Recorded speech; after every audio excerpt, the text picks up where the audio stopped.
Hi, I want to share a story with you.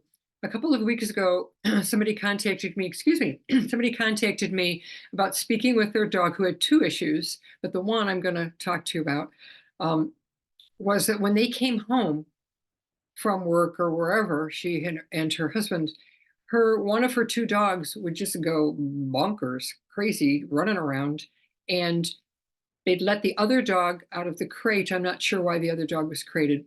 They're both small dogs. And the first dog would like jump on the little dog, obsessively licking her ears. There was a pica issue here too, eating things, but licking her ears and running around and not seeing, just bonkers. And they couldn't calm their dog down. And this was like a relatively new behavior. So they asked me to speak with the dog.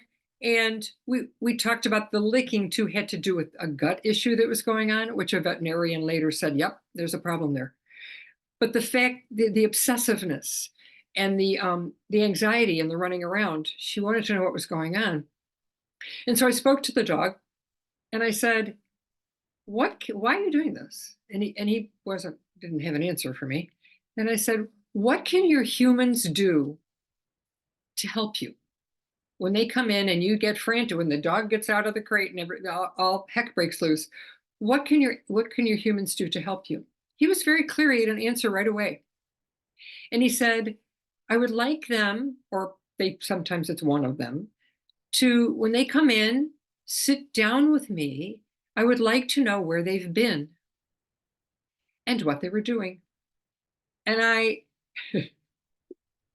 I share in my communication classes, don't ever censor what you hear. Write it down. Because sometimes the things that you think are so totally ridiculous are actually the nugget.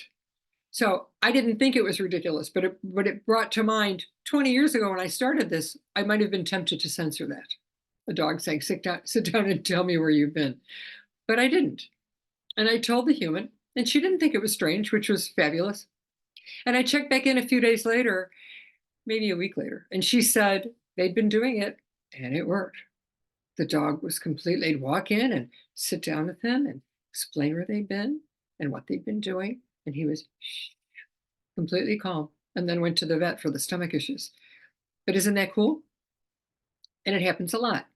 I had years ago a woman, I may have told this story already in another video, but a cat was peeing in the female human's coat, a brand new shearling coat that her husband had bought her for Christmas. And he said she had to get rid of the cat. Instead, she contacted me, and the cat said, she's not paying attention to me. I have things to teach her. I'm a teacher. She thinks I'm just a cat. She needs to, when she comes home, a very busy, high-powered job in marketing or something, banking, something. And she said the kitty said she needs to come home and sit down with me on the couch and listen. Just breathe, sit with me and listen. I have things to say. And I checked back with her a while later, and she said, yes, they were fine. And the cat, she peed in the coat to get her attention. That's what the cat told me. She's not listening. I'm like, well, she didn't understand that wasn't. So I was able to translate. So I just want to share with you that they can tell you, and maybe you need a communicator, me or someone else, someone to translate what it is they need. They're pretty clear about what they need and what they want from us. So that's a short one today. I just want to share that story. I love the guy. Tell me where you've been and what you've been doing. I would like to hear. So that's it for now. This is Pam Sorellis, Winged Horse Healing. I'll see you next time.